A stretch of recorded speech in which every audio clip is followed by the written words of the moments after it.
Here are 10 of my tips and tricks for group management. The first one is group unity. So take the time to really make your group more of a team than a group. So whether they came to camp with friends from outside or they came to camp by themselves, by the end of the day, they should feel like they're part of a team. The second tip is getting buy-in. So even if it is the most boring task, like cleaning up trash or putting gear away at the end of the day, find a way to get your campers to buy into it. It can be giving them a time challenge and seeing if they can do it faster than any other group has ever done it before. It can be to earn points.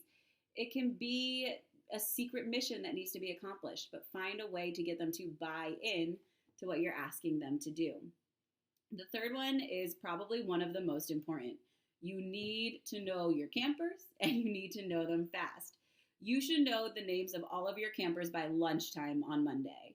That should be the absolute latest at which you should know all of their names by.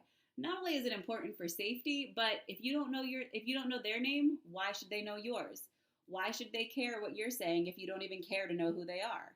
Another thing about this is by the end of that first day of camp, you should also at least know one thing that is unique about each of those campers.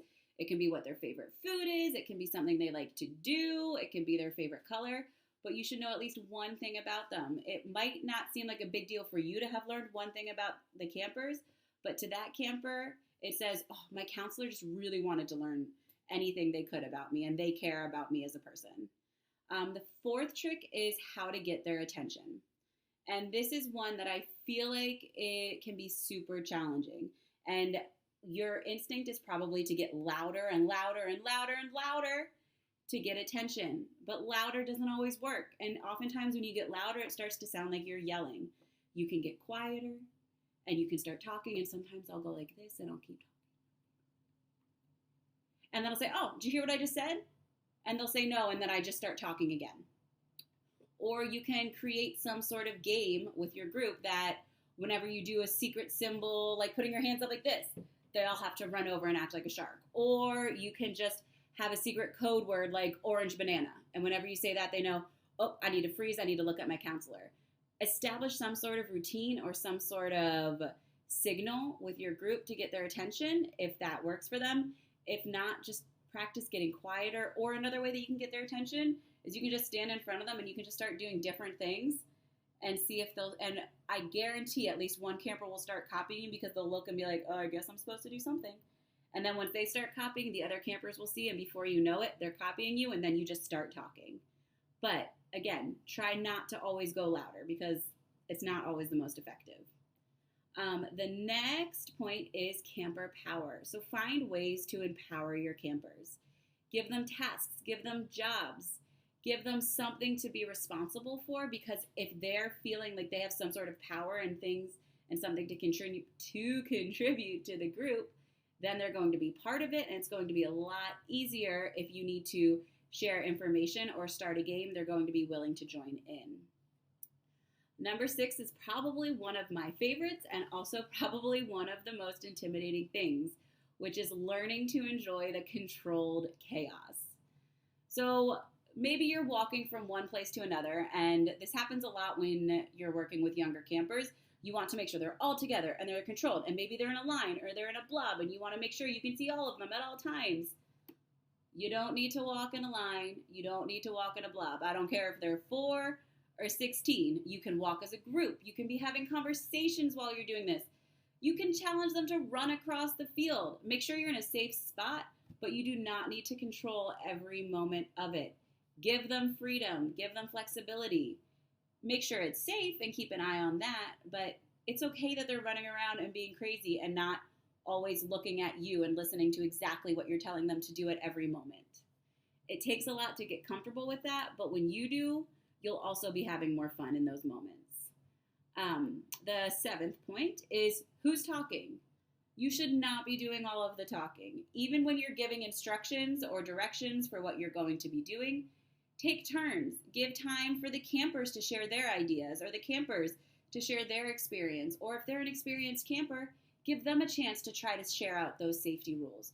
But you should not be doing all the talking, because after about 5 minutes to them, you sound just like, mama, mama. They don't want to listen anymore. They're done.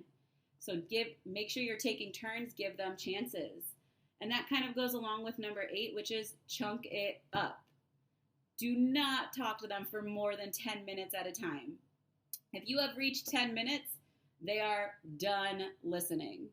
They cannot hear anything else that you're saying. They're done. And that doesn't matter how old they are. If I'm talking at you for 10 minutes, you're probably done listening to me. If you're talking at me for 10 minutes, I'm done listening to you. That doesn't mean that you have to finish all of your directions or instructions for the day in 10 minutes, but that means as soon as you've hit, honestly, the 3-minute mark, stop, do a movement break, change locations. If you're standing up, sit down. If you're sitting down, stand up. Do something to tie in some movement, give their brains a break, and then refocus their, sorry, my watch thought I was talking to it. Then refocus their attention back in. Number 9 is transitions. Transitions should not just be a transition time. This can be a time where if they're older campers, maybe this is a time where you're talking to them, or you're playing a game of, what's a good game? You're playing a game of Would You Rather, or you're doing something during those transition times. If you're on the farm and you're walking from the barn down to the field or down to the garden, that should not just be a time where you're just walking. You can play I Spy, you can play name games, you can play Mafia. You can play Red Light, Green Light. There are so many things that you can do, but those transitions are lost opportunities for you to have fun. If you're just saying, okay, we need to get from point A to point B as fast as we can go. Let's go. Build something into it. And then number 10 is probably the most important, and that is confidence. If you are scared, children can smell fear. So if you're like, I don't know if they're going to like me, or I don't know if they're going to listen, then they're not going to listen. Just have confidence in what you say and what you do. If they think that you're being ridiculous, okay, you probably are being ridiculous, but they're going to go along with it. But the biggest thing with confidence is don't let it come across as you're trying to be in control and you're saying, I'm your counselor, you have to listen to me, I'm in control. Just say things and like you expect them to be done. So, all right, everyone, get your water bottles, come on over here. And give them some time to do it. But if they don't do it, don't just repeat it again in a louder voice. Don't just say, I said get your water bottles and come on over. That's not fun for them. That's not fun for you. And you're also going to lose their attention and you're going to lose their respect. Make sure you remember that they're all humans just like you are. And even if you're close to them in age, just the sheer fact that you're showing them respect and you're kind of giving them some things to do, that respect will be earned. Hopefully this is helpful. I'm sure I babbled on just a little too much, but hopefully I'll see you all soon.